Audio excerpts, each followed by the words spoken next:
If you're watching this, you probably want to be taught how to do things, so I'm going to take things a little bit slow. If you're watching this for any other reason, it's probably going to be a little bit boring and not very informative. If you think you know what you're doing, just check the answer key. If you're watching this, this is more for if you forget how to do something. Okay, so number one and number two at the same time, really. The difference is the parentheses, and that's the thing I want to point out.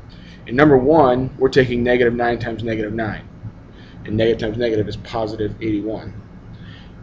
In number two, we're not doing negative 9 times negative 9, we're taking 9 times 9 and then multiplying that answer by negative 1.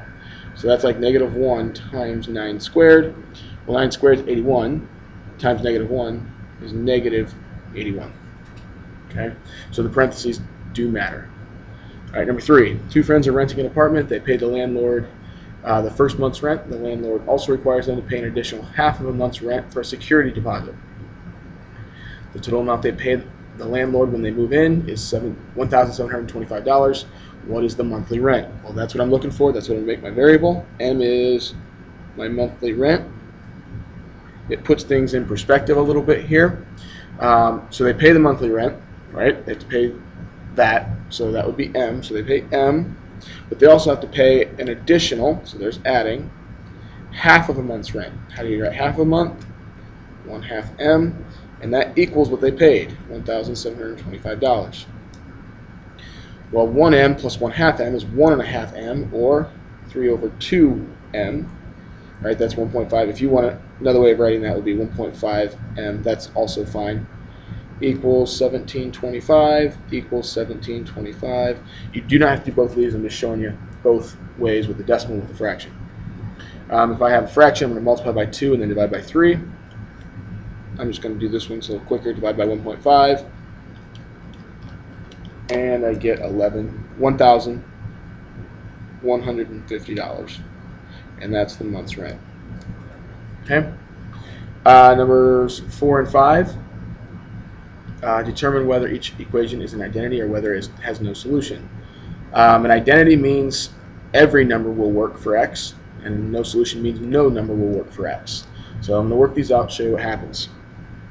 Number 4, this is a little tricky because there's a 1 right here, and we're distributing a negative 1 into the parentheses. So it's 14 minus 2x minus 5 equals negative 2x plus 9. I'm going to put the 14 and the negative 5 together. 14 minus 5 is 9. I'm going to write the x first. For some, this is enough because if you see the left side is exactly the same as the right side, meaning this is an identity. If you didn't see that, here's what you would do. You would add 2x, and you would hopefully notice that in both sides the x's cancel, and I'm left with 9 equals 9, and that's a true statement. So that means whatever I put in for x, they will be identical, or an identity. Number 5, you can almost just look at this one. The x's are going to cancel, right? If I subtract 6x, they're both going to cancel, and I'm left with 1 equals negative 8. That's not true, so no matter what I put in for x, they're not going to be equal, so that's no solution. All right, number 6 and 7. Write the equation in a line that is either parallel or perpendicular to a given line. Number 6, parallel to that line and contains the point negative 3, 5. If it's parallel to this line, that means it's got to have the same slope. Well, the slope of that line is negative 2. That's all I really need to get from that line. So I have my slope is negative 2, but it has to go through that point. So I'm going to use point slope form, which is this. I'll do this method for number 6. I'll do the other method for number 7. You pick which one you like. Whichever one makes more sense to you, use that one. So I'm going to put the y value in here, so that's 5. The slope is here, it's negative 2, and the x coordinate is negative 3. Now I'm going to rewrite it without the boxes. So y minus 5, nothing really changes there. Negative 2x. Now minus a negative means x plus 6. Sorry, not 6, 3. I was distributing. So x plus 3. Now I'm going to distribute. I'm going to get y minus 5 equals negative 2x. Negative 2 times 3 is negative 6. Add 5. I get my answer of y equals negative 2x Negative 6 plus 5 is negative 1. Okay, those lines are going to be parallel because they have the same slope and different y-intercepts. 7, perpendicular to that line that contains the point 4, 6. Well, the slope of that line is 1, and I'll make that a fraction, 1 over 1. Perpendicular just means you flip the fraction, which really doesn't mean anything in this case. That upside down t that I'm saying, that's meaning the slope of the perpendicular line. I'm going to take them and flip them and make the whole slope the opposite sign. So this one's positive, this slope's got to be negative. It's negative 1 over 1, which is just equal to negative 1. So that's my perpendicular slope. That's the one I'm going to use with this point. Told you I was going to show you the other way of doing that. The equation I want is y equals mx plus b. If we can find m and b, we're good. I'm going to put negative 1 in for m because we've already got that. But we have coordinates. That represents an x coordinate, or an x value. This represents a y value. So I'm going to take the 6 and put it in for y. And I'm going to take the 4 and put it in for x. And that leaves us with one unknown. When we solve this, we can get b. So 6 equals, what's negative 1 times 4? That's negative 4 plus b. I just need to add 4 to both sides. And I get 10 equals b.